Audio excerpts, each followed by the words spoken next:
something that I can possibly help with. So I had reached out to Patrick.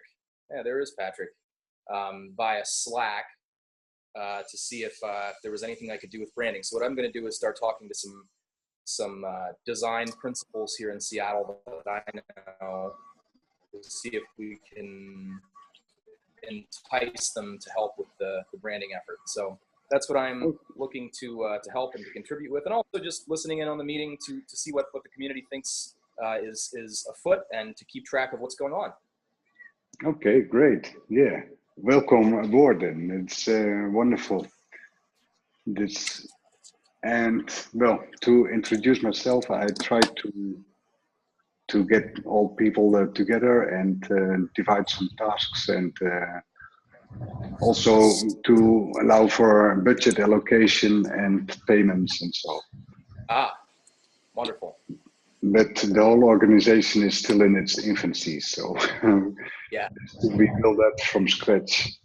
Sure. Well, I'll be happy to help where I can. Okay, wonderful. So, yeah.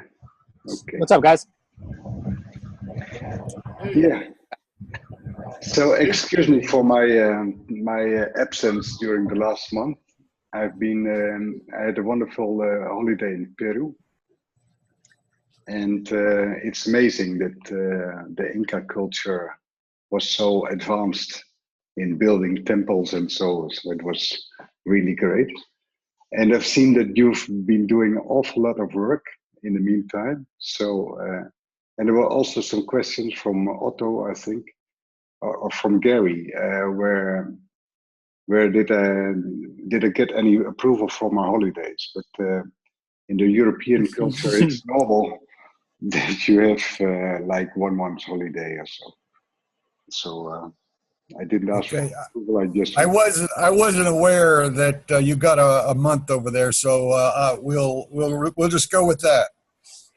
Not only will we go with that, we'll adopt that as our own practice. Yeah, it's a good idea. It gives new inspiration, and so it's wonderful. So maybe I give the floor to somebody else, because well, I've been away and I've tried to set up a small agenda.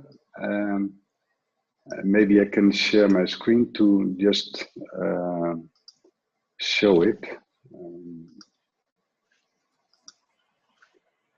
So here is some items that we could talk about, but I first leave it open to anybody who wants to take off.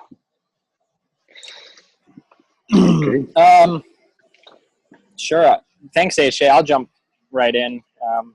We got a lot of updates myself. First, I want to share some of the some stats, just because I think it's cool when we're getting a little bit of an organic groundswell, and it's a great time to have all these new participants and to really make this boost and grow on top of what we already have going on.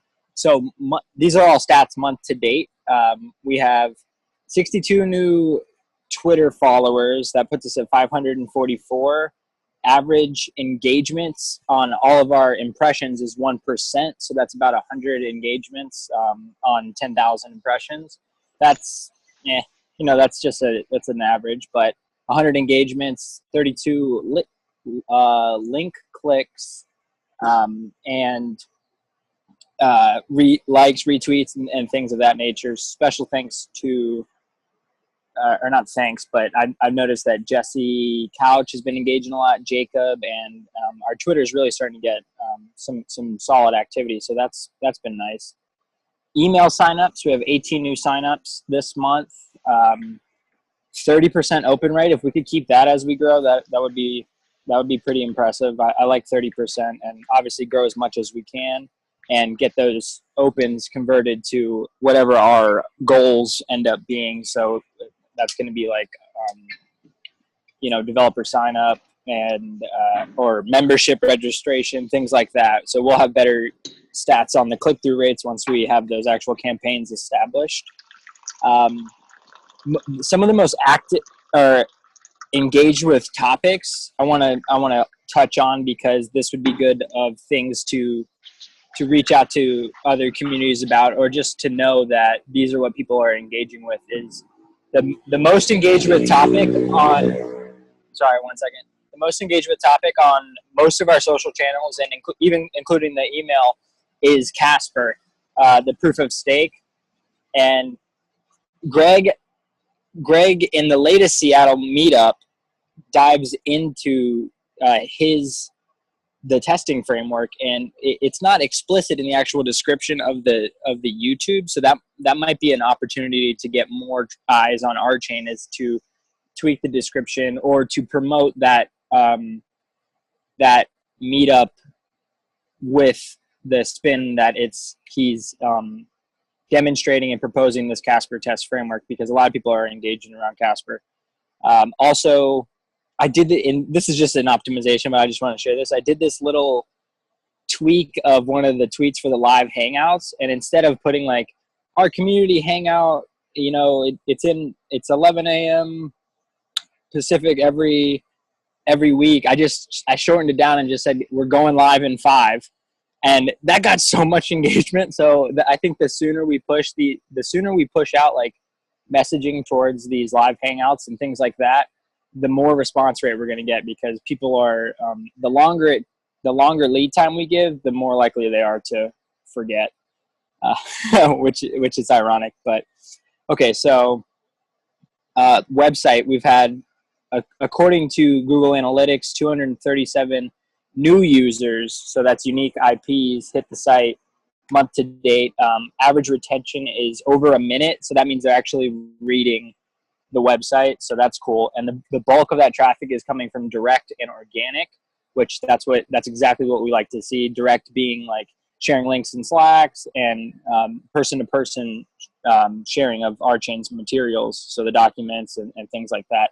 And then the organic is obviously search engine results. In the SERPs now, if you Google RChain, we've basically got all of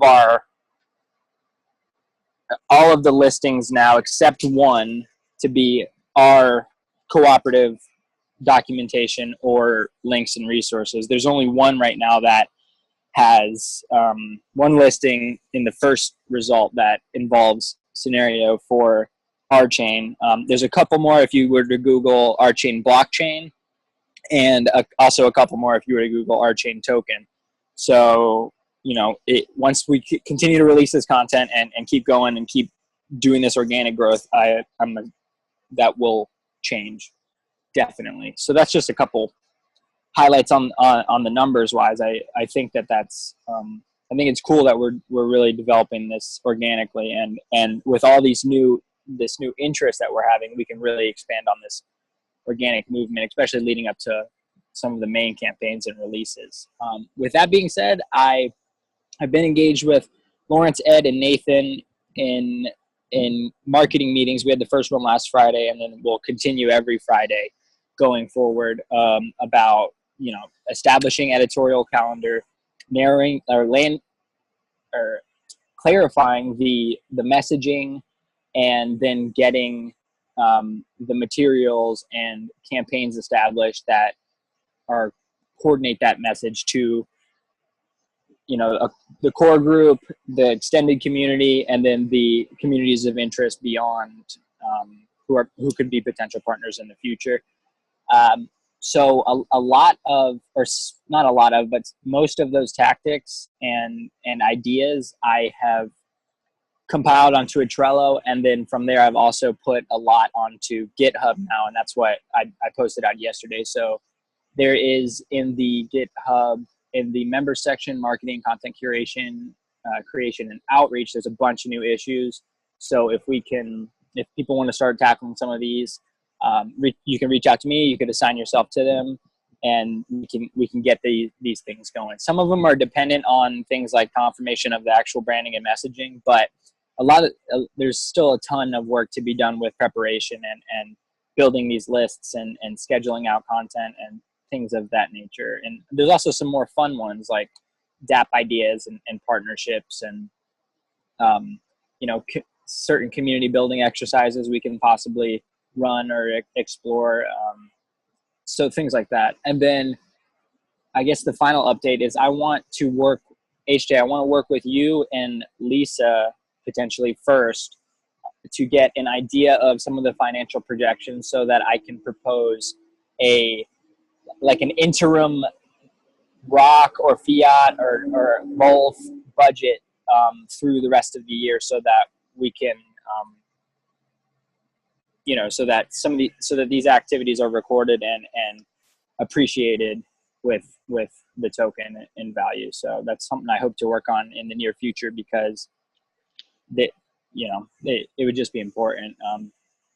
Yeah, that's a very good idea because I would like to propose to Greg to go to budget approval instead of approvals of individual invoices, because that's quite cumbersome. So right, and I think before 6 there was also a kind of demo promised by Kid Blake. And oh yeah, sorry, I took up that time. But please. I just share my screen for a little moment, and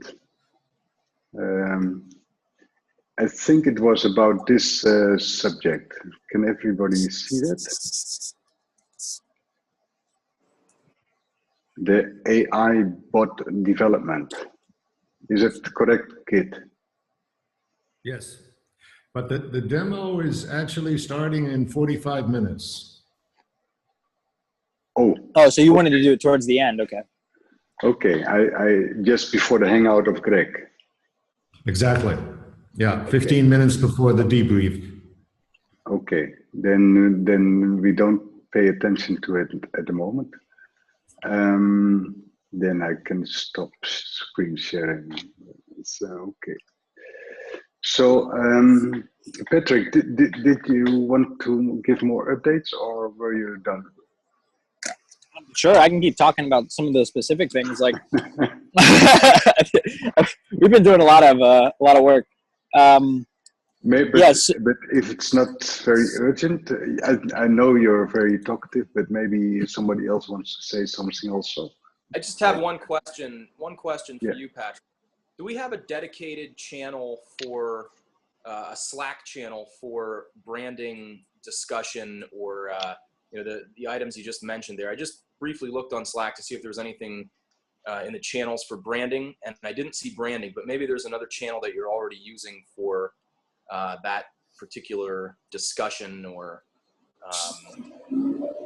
Thanks, Dan. Yeah, that's a great question. So they're not specifically for branding. What we've been doing is there's a closed document that we've been working out of, and it's some of it is invite only, but and we talked about this, we went back and forth on the Slack, and I think that's what, when I first came in, you were mentioning with HJ.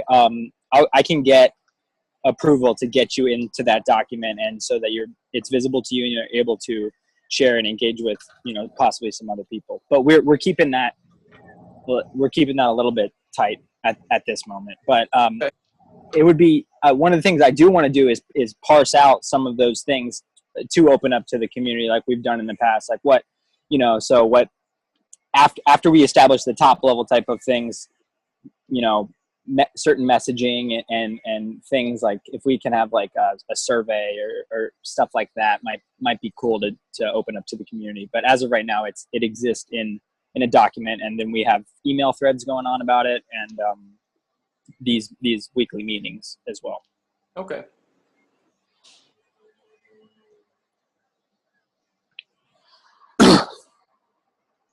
Thank you. Oh, I didn't mention also that I'm engaged with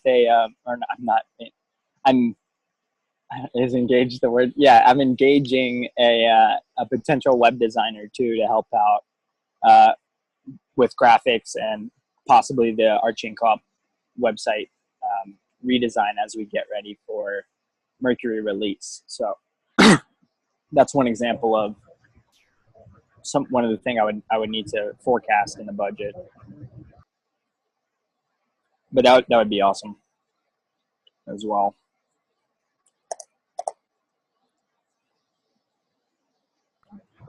Would anybody else like to share some updates that they have going on? Hey, I just want to say hello to HJ because I never really met HJ before. But I'm glad you enjoyed your vacation. I'm Jacob, and I've been trying to get involved with Patrick wherever I can. Mostly, I think, have started to put together a Wikipedia page with the help of Patrick and Lawrence, waiting to get approved and still refining it. Also, just on my end, trying to speak to a few investors that I know and see if I could get them interested in the private rock sale. So I'm glad to get involved in any way I can. I know Jim and I have been speaking quite a bit and learned a lot from Jim very early on, I think. Yeah, I've seen you coming in and getting up to speed in a very short moment. So I think I've become more active on the Slack as well. It's a lot of fun to meet a lot of the new people that come in. So yeah, just having fun with it and seeing where it goes. I spent a few nights or moments with Nathan Windsor, Kevin Valentine. I've kind of met up with them in New York a couple times. I met Alex Balkin in Seattle when I was out there, and I really love what he brings to the table. So I'm just really excited about the whole project. I think this is really has a lot of potential. So I'm excited to kind of just help out any way I can. I know it's going to be a big year given all the tech that's happening, and the drop of Mercury I think is going to be huge, but loving the energy that Patrick's bringing to everything, and happy to kind of follow his lead and see where I could help out on the business side a little bit. And do you know what to do with the private sale? How to interest investors and so? Well, I'm starting off with somebody I have a relationship with, and even though he doesn't have a crypto background, I've been successful in definitely getting him interested in the space generally. I think his approach is more of a trader's approach. So he looks at these cryptocurrencies and thinks about how he could trade them. My approach is more of a long-term investor's approach.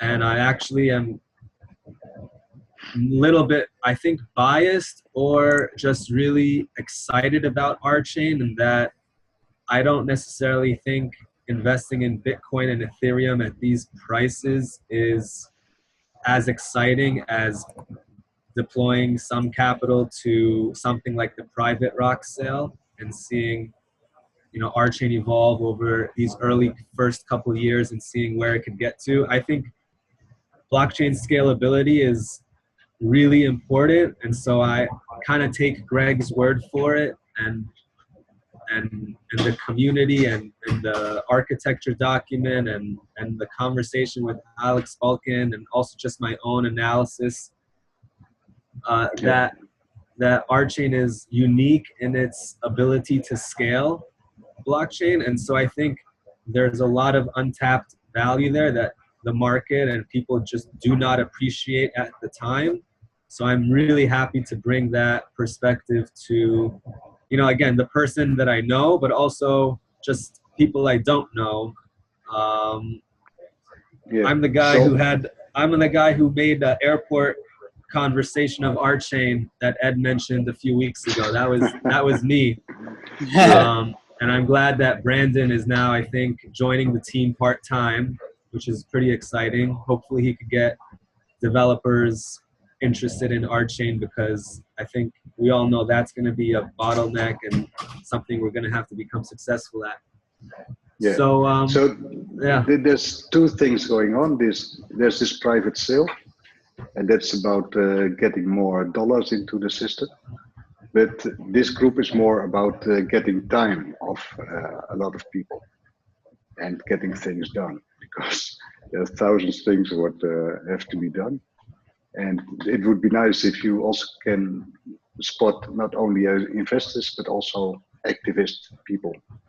Right. And just to jump in right there, a way to tie both of those together that I've been thinking about a lot is we can, and this is something I would need to budget out, or if people want to do this independently, that would be amazing.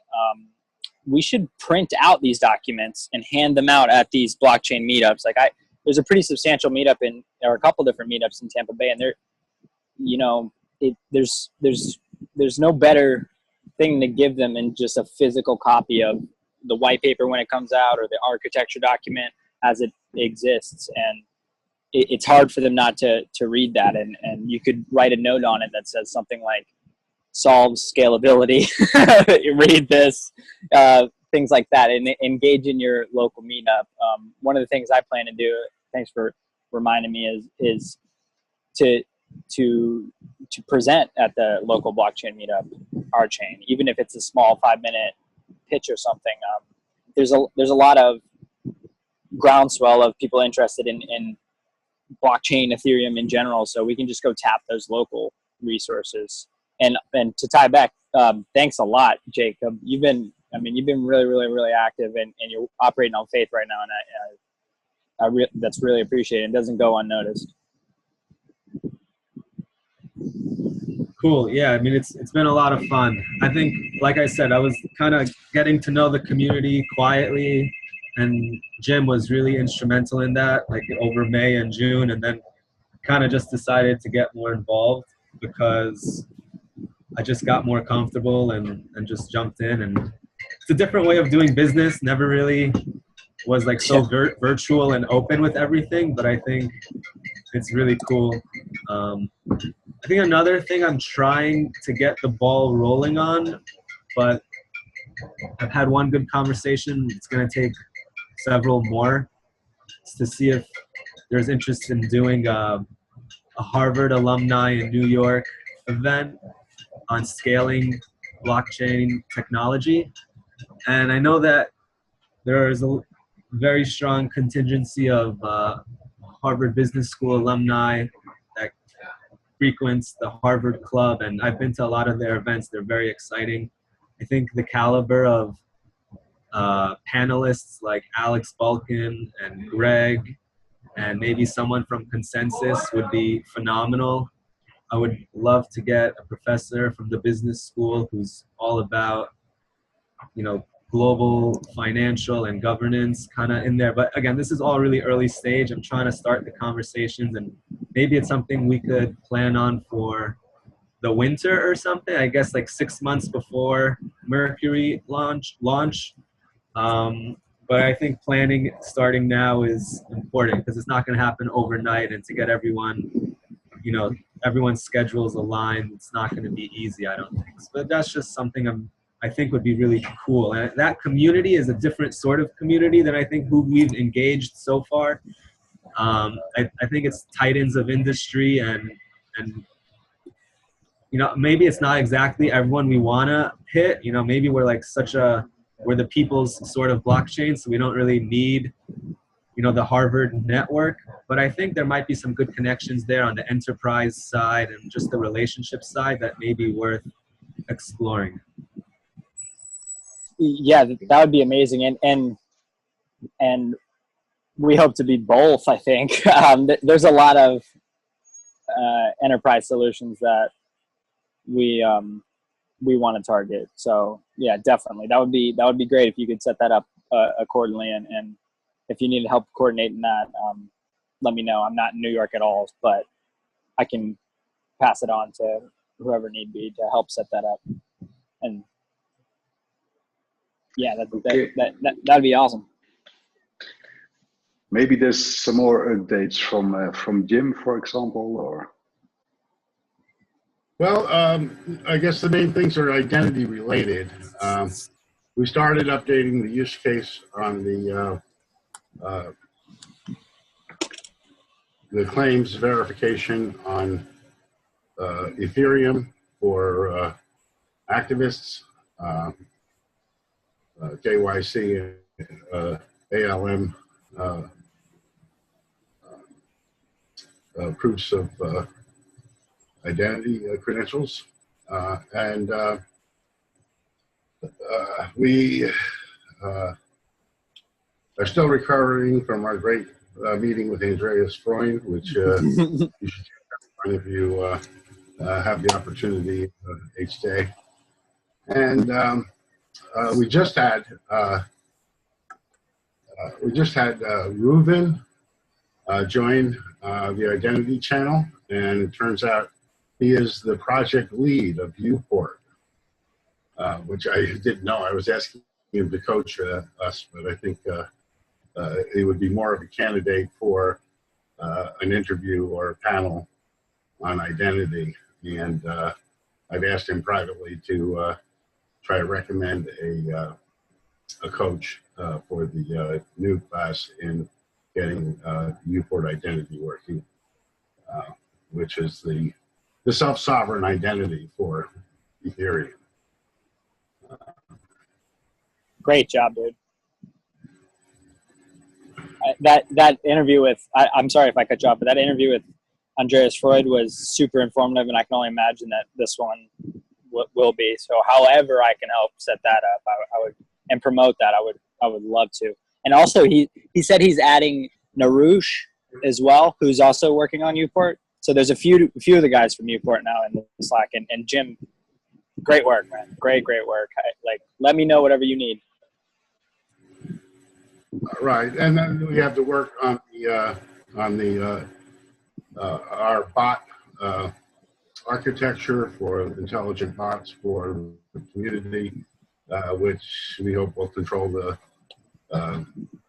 our transactions and social ledger, which I guess it will be demoing part of later.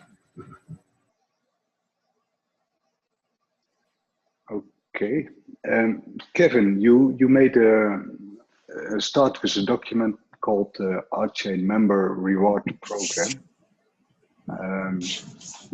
Do you want to say something about that? Sure. I put that document together because I was thinking about ways that we could incent people to get involved to create content. I know that there are, I guess, 1 million rocks set aside so that, we can reward and incent the community. So I was thinking, let's formalize a reward program. The budget for, the type of content that's created would be decided by the members, the activists. And then that way we can at least start to get the ball rolling on, excitement around RChain, help Patrick out with content creation, and start to at least spread some rocket as well. And I think that also serves as a marketing tool in of itself. Those were all great points, and I totally agree. I think it would be good for us to maybe have a task force or a meeting on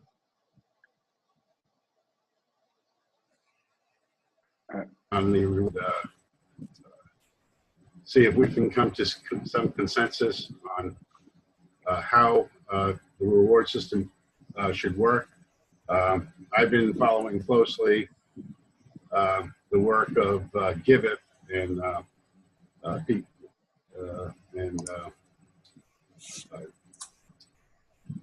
the Ether Core development. They're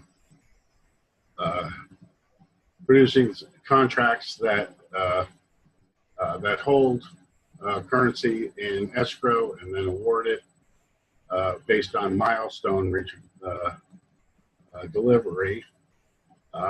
Because of the difficulty getting good contracts to run, I think we have to almost find the contracts out there that are well vetted and well scrutinized rather than write our own. Now, one of the things that I wanted to do with our own contracts is to whitelist them so that only members will be executing them. So we're much less likely to get an attack from the outside. And if someone's account is compromised, we can always disable them. But at this point, we have contracts that we can control rather than that us humans can control, rather than being code as law type contracts for our reward systems and marketplace functionality in the Rock marketplace that we hope to develop. Yeah, I modeled it after the District 0x community program, as well as the status program. And so it's, the same basic layout, generate some content and get rewarded for it. And I think the District 0x guys used Slack actually, excuse me, to come to consensus on a submission for content. So if a submission got 5 likes or hearts or what have you, then from there it would be approved, and then the submitter would be rewarded rocks. So that's the basis for it. But yeah, it's on a Google Doc and it's open to edit, so anyone can go in there. And the language itself, I think, needs to be changed a bit. It reads heavily like an old RChain document, and so I'm welcoming all to just go in there and change the tone and have it be a bit more forward thinking, as the organization has already thought through what they want to do now. Thanks, Kevin. Is there an issue on GitHub with this? If not, I can make one. No, there isn't. Okay. And I wasn't sure how to do that anyway. So if you could, I'd appreciate it. Yeah, no problem.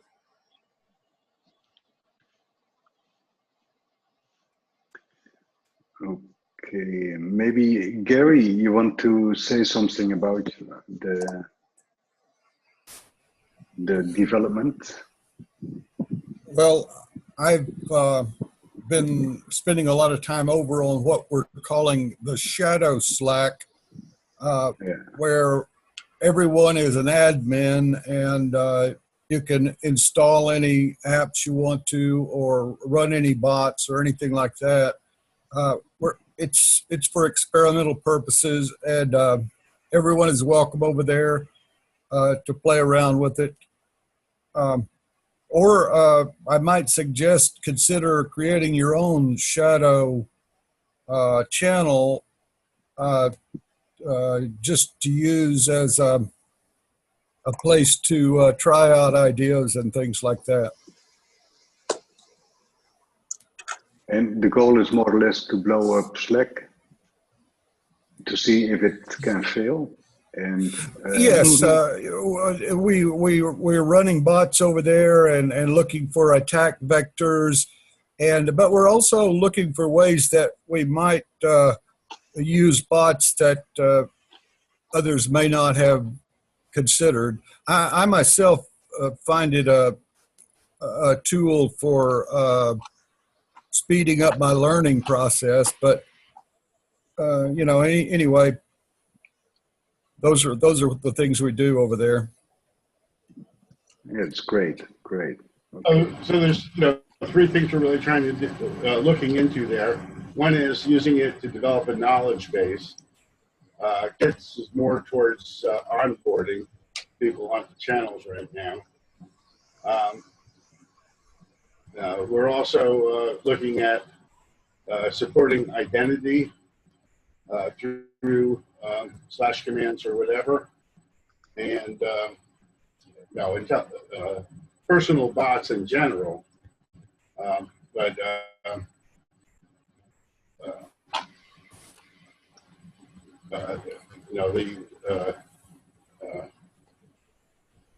the reward system and activity system, also we're looking at integrating the slash commands or whatever, and sort of the whole social ledger of people's activities.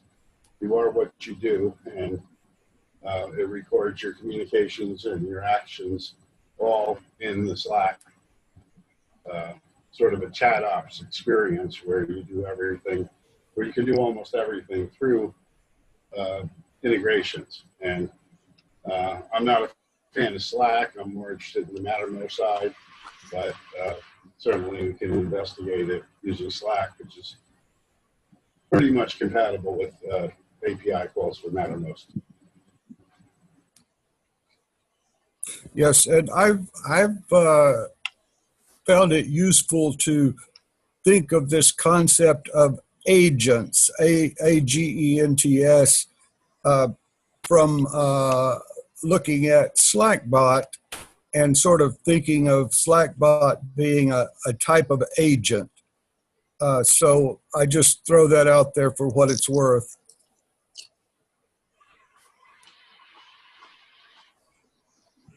Yeah, I think this would, the notion of the user agent is something that we could begin to toy with. I mean, it takes a little more effort. It's like, how can this agent sign blockchain transactions for you is one of the issues that we're facing. But the intelligent agent is sort of an open arena for people to experiment with. Pretty cool. Yes, and I know we're talking about agents at a very high level here, and Greg is talking about agents at a very low level, but I think it's interesting that we talk about agents meeting and communicating, and such a thing being modeled with the row calculus, or the pi calculus, or the mobile concurrency calculi. And anyway, any comments or concerns? Well, yeah, we can do that. I mean, one of the integrations we worked on was Rosette, and we can resurrect that as well. As we had that working in the past, and didn't want to overload the current Slack with it, but we can bring it up in the test Slack. But I guess one of the interesting ideas in terms of building a knowledge base and sort of like a community agent, that the user agent, if we can share our contracts, so to speak, if we can share our functionality, we can create community bots. And I think you dubbed the name Mobbot for it. Oh yes, yes. The Mobbot idea was a sort of agent that has something of a democratic control thing going on with it. But there are other things quite interesting about experimenting with bots. And anyway, come and join us over there.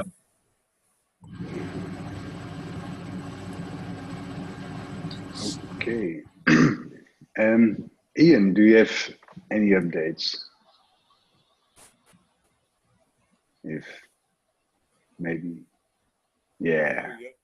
Hi, I'm really looking forward to seeing Kit's demo and seeing what we can do with Slack. We're about to make a couple changes with Slack just to unfortunately lock things down a little bit more as much as we can inside of a free Slack. We're not really paying anything to use the service, but we're able to lock down just one channel. And so what we'll be doing is changing the name of the general channel to announcements. And there you will find only official announcements. So you'll have at least one authoritative place where we can put, the most important announcements, or if Greg has something to say, because the open nature of our Slack really allows anyone to impersonate or say anything or create channels that could be misleading. So, as we grow, we do have some trolls come on once in a while, so we do have to kind of tighten the screws down just a little bit. I'm hoping that Kit's what Kit has to offer might keep us open a little bit, give us some more options.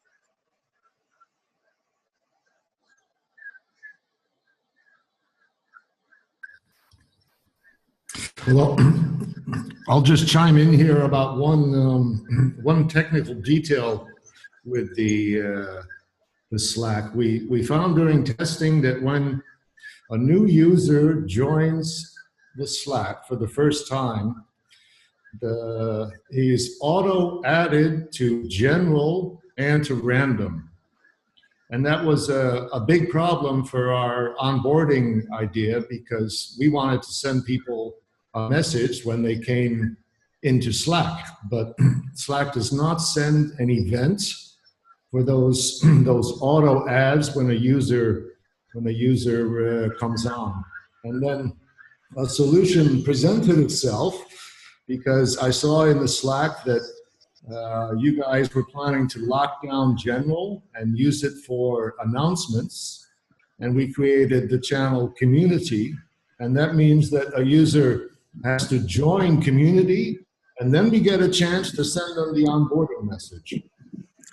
So any new user on Slack, when you first join Slack, it's configurable which channels they're automatically added to. And so currently they are automatically added to community, but that can be configured for whatever you like. Great, because what we would like is that they manually join community, then we get an event, and then we can send them a welcome message. I see. So it has to be a manual action of the user in order to trigger the event? Yes. What I was suggesting is that when we see somebody, when we see a new name in announcements, that we add them to community and welcome them there. Personally, right. Exactly. We personally invite them and say hello. That's nice. I agree. We need another bot. Is there a formal way or an automated way to keep track of whether someone has been seen before, or does it put a little message there that says so and so joined? Yeah, There's that, but then there's every time someone joins the Slack anew, you see a message in the main channel, which will be our new announcements channel, like in a day or so. As well as every time they join a new channel, you'll see a little announcement that Ken has just joined the whatever trading channel.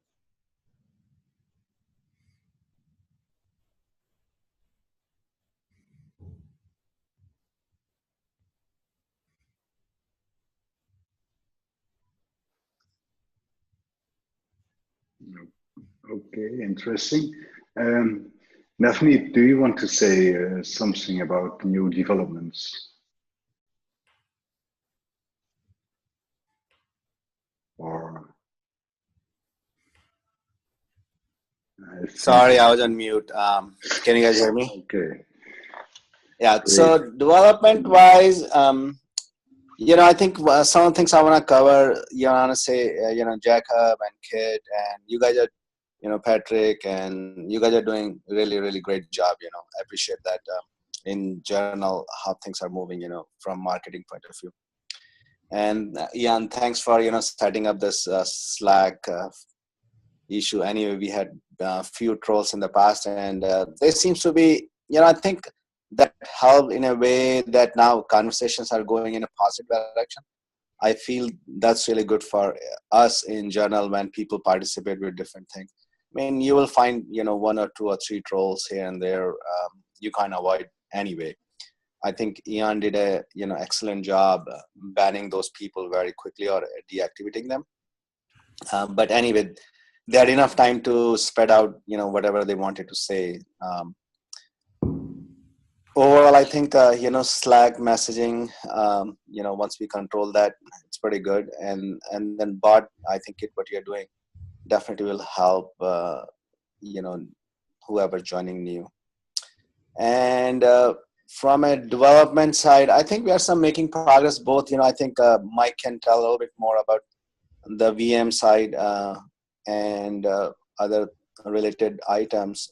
I can tell you from the product side, I think we are making some progress, and we are creating some initial UI design and working through those things. We haven't finalized it yet, but there are some nuances we are still working on it, how to solve those kind of UI issues, which we have seen with existing wallets and other solutions.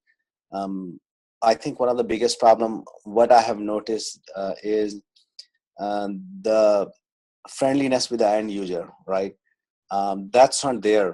I mean, they are trying to create a technical solution for business people. I think that's the big disconnect. And that's where we are trying to narrow the gap, or basically eliminate the gap, where we focus on the business problem rather than the technical problem. Definitely we have, biggest asset in our product is the technical achievements, what we have done. But we have to, showcase those technical achievements with our end user interaction also. And that's what we are working on, focus. So once we have some, good UI, then probably we can share with everyone and then get the feedback and then, improve upon those things. I think it's still a few weeks or maybe, a few months away, what we can show you guys. And another side is we have few more new people joining us in a different capacity. I think Ed may have already mentioned Lawrence is helping marketing guys, Patrick and other people. And today we have a new person joining, Brandon. He's going to help us, some depths of item and some, meet up with in Seattle area specifically. Basically evangelizing more on local scene. We have some blockchain and Bitcoin scene up here. Participate in those meetings and help us gain more traction around the local area. And on the same time, I think if you guys have, know any developers, I think it would be a good idea to send it to Nash or Mike Stay or me or add anybody. And then we can coordinate, especially, development side, the kind of skill set they have, what we need on VM side, probably Scala developers, some mathematics background kind of thing. Mike, do you have any, you want to give a little color on the kind of people you're looking for? Yeah, sure. We're doing an idiomatic translation of the virtual machine, which means that we're not translating it statement for statement, but rather taking the structure that exists in C++, thinking about how we should do it best in Scala, and then rewriting it. So we need somebody who is a real Scala programmer, not someone who is a C programmer who happens to write C code in Scala, as it were. There are idioms that we'd like to use, the functional programming style, monads, lenses, etc. They should know those sorts of things if they're going to contribute to the Scala VM. Do you advertise on any job boards or on Craigslist?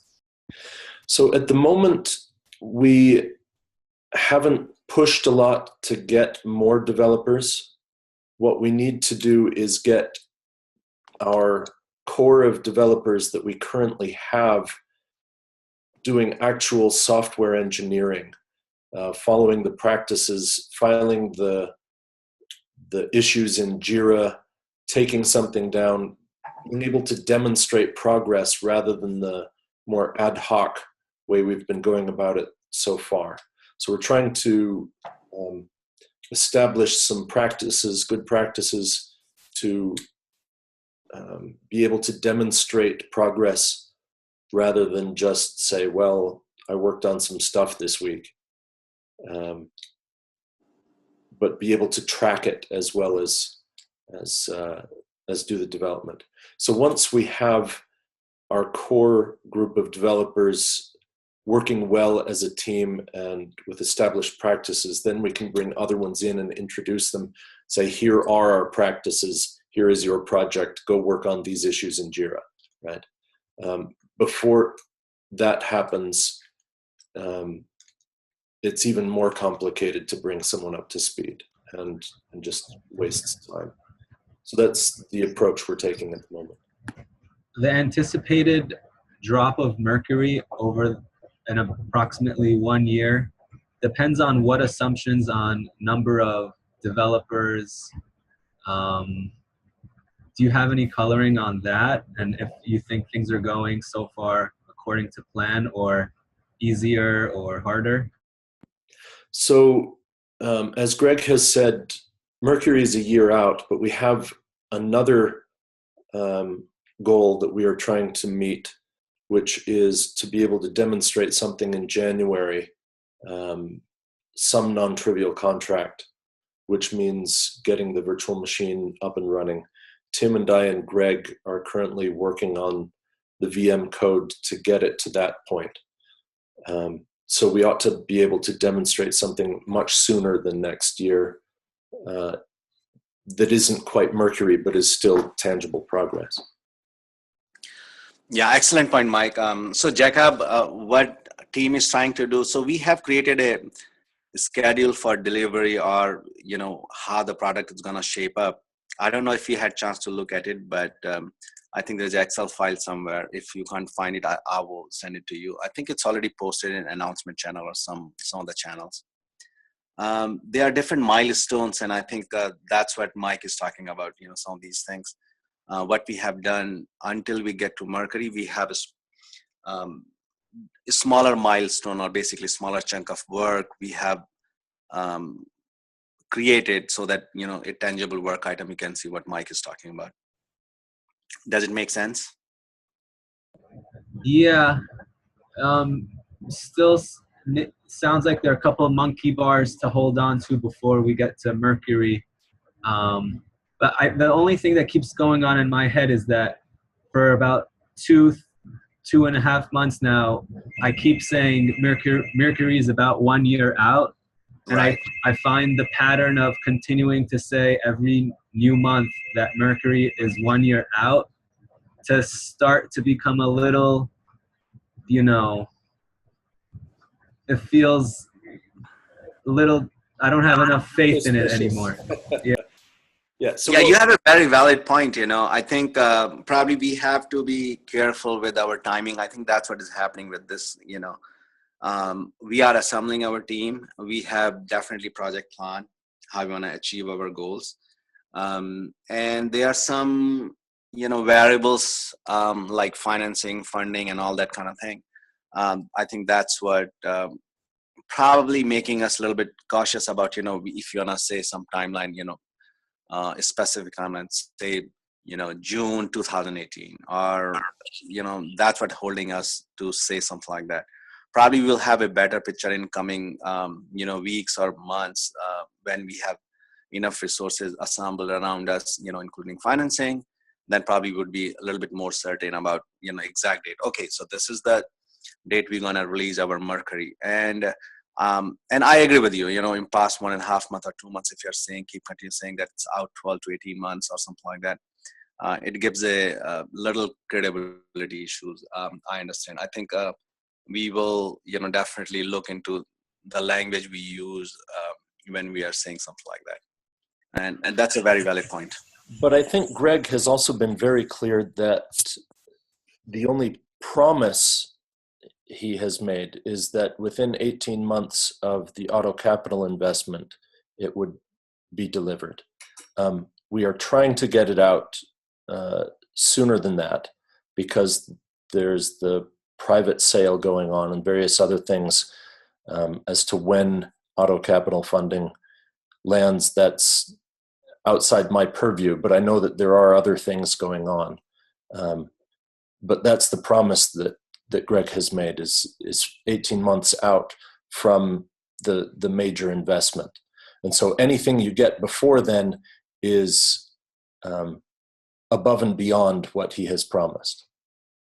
Right. And to add to that, when Greg explicitly said July of 2018, it was a caveat for the marketing team to prepare the materials.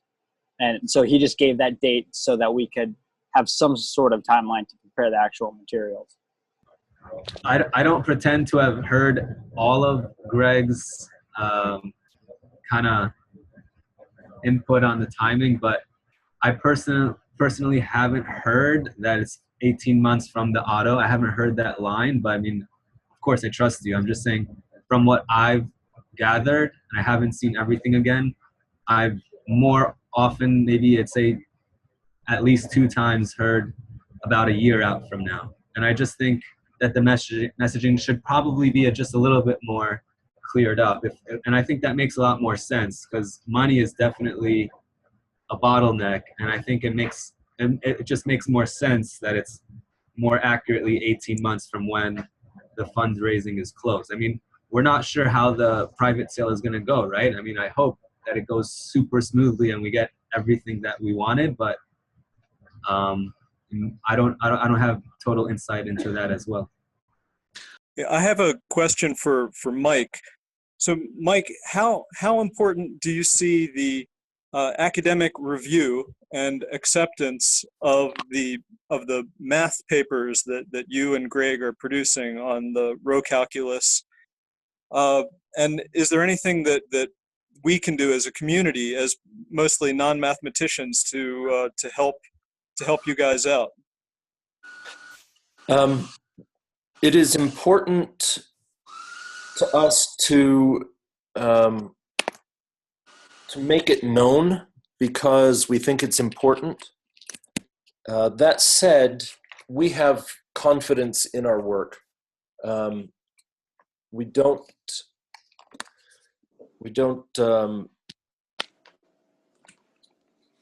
We're not trying to put it out there to make sure that what we are doing is correct. The stuff that we have done, we are confident in. We're also working on implementing it. Every time we send papers out for review, we learn how to present it better because people so far have been haven't grasped the underlying idea and understood what we are trying to do. So we clearly have a lot to learn in the way of pedagogy, but as far as the technical aspects, we're confident. The last paper that we received back, there were 2 of the reviewers accepted it. One of them found a typo but didn't understand exactly how to fix it. It was a very straightforward fix, but implored us to continue with the work and resubmit it somewhere so that it would get published. So we were happy about that response. It will be published soon. We just have to get to people.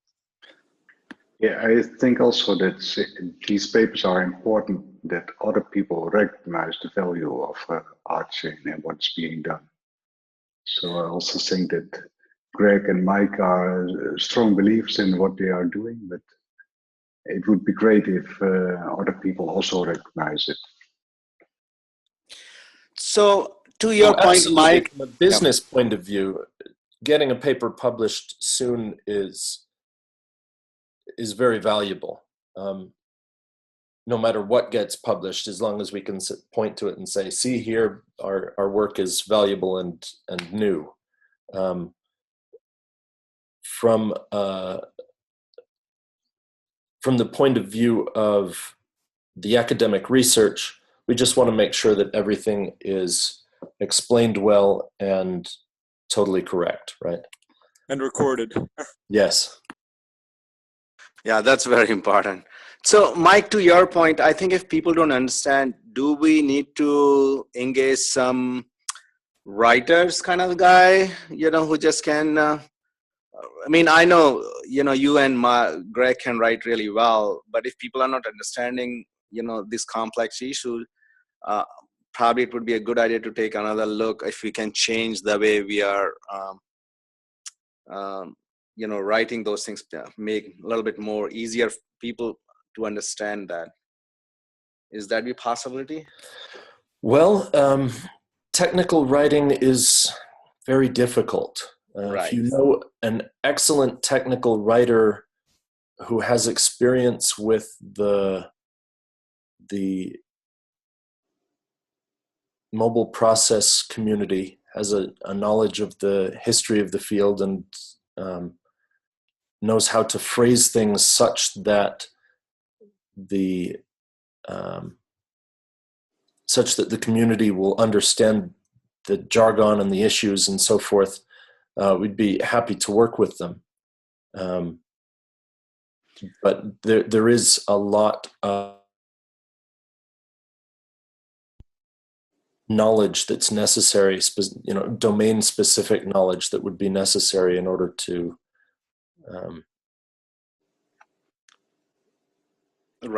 to fix the issues that we've been having with reviewers. I see. So, similar kind of problems I'm encountering when we go to the meetup and start using some of these jargons, right? So since then, I have realized that, I'm using a little bit more simpler language when talking to people. Conceptually, they understand what RChain is trying to do, but getting the math portion is very hard. And then what I have realized is the audience are pretty diverse. Some people are business background and some people are software engineering. Not necessarily they understand some of the mathematics or process calculus or the higher order, all these kind of things.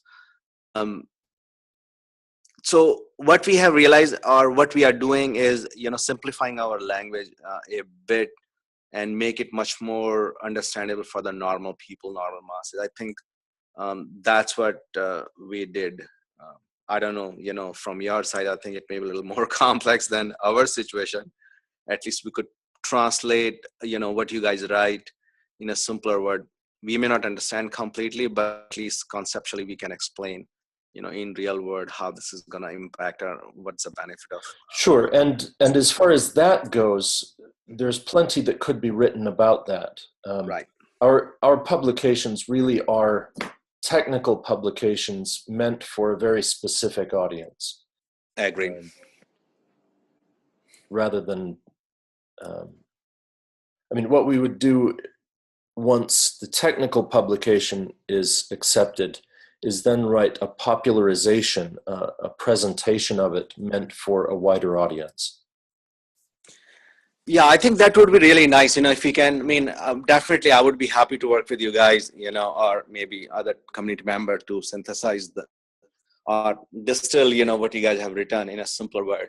So same problem I see, even if you write the white paper, if you post it on our website, we're going to have the same kind of reaction from blockchain community that they don't understand what we guys are doing, right? That may impact a little or how it's going to go, but some people may see the value.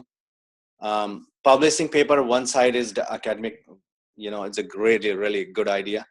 At the same time, probably we need second version, which we can post in, on our website, RChain to co-op or holding both, to make understand easier for the blockchain community. And I think blockchain community has all kind of audience from all kind of background. And the more they understand, the more they will be awestruck. Yeah. Looks like Kit is ready here. Right. So, one thing I think the biggest benefit we have the scalability, right? If you just say simple sentence, scalability, people already see RChain as a viable solution for future, right? People realize that Ethereum, even people are developing all sort of software with Ethereum. In the long run, it's not going to work. It's not a very viable solution. So right. Scalability, but we need additional data points to tell this whole story or narrative in a way where right. And really well. Sorry, I know that Kit's got to input real quick, but also if we time those more popular releases with some of the demonstrated code, and I know Greg had mentioned something about proving the transaction volume within exchange, things like that, publishing a case study side by side, then we're off to the races. So, Mike, in the same token, so what is the timeline you guys are planning to publish this technical paper? Maybe it's in a few it's coming soon, I think. But let's go ahead with Kit. Is it okay? Yeah, let's change the topic. I think we have already covered way too much on that one. Go ahead, Kit. Okay, we've been working on Slack bots, and we had this idea that it would be good to build something which we're calling the welcome bot, which is based on the fact that the typical entrance into crypto communities is via Slack. Users, they hear about the project, they hear about the technology, or they're using it, and they come into the Slack, and then that creates their first impression of the community. And it also provides opportunities for us to react, and especially if they signal intent by joining a channel, for instance, then we can send them a welcome message. So here on the screen, there's the topics that I want to cover. There's the goals is to get new users integrated into the community and ultimately to get them to become an activist and contribute in some way. And I'm now going to do a little demonstration in this Slack. This is what we call the shadow Slack, and it's a copy of the RChain Slack, which was created with similar channels. So if we look at the channels, and I think it would be interesting to join this concurrency channel, then I join. So we have most of the channels that are in the RChain Slack here. And now I'm going to join the community channel.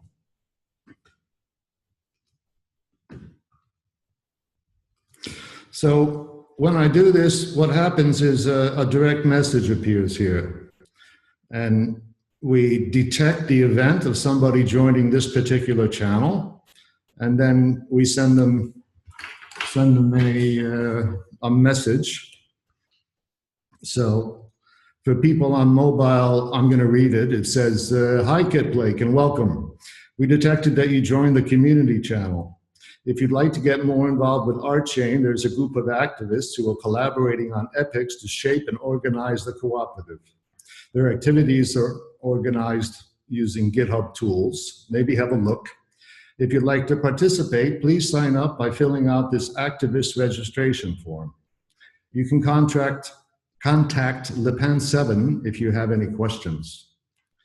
So this is the primary use case where we just want to inform people that there is activity, provide links to certain resources, and while we don't actually expect them to fill out the activist form right away, it's stored in their history and they can always find these links back. Let me join another channel. Today, some guys from Uport joined the identity channel, and I really wish that we had the bot working, because if they joined, then they would have gotten this message: welcome. Maybe you want to check out our Bring Your Own Identity project. Also, there's a weekly meeting every Saturday at 11 a.m. New York time in this Zoom room. So these are two examples of the welcome bot working.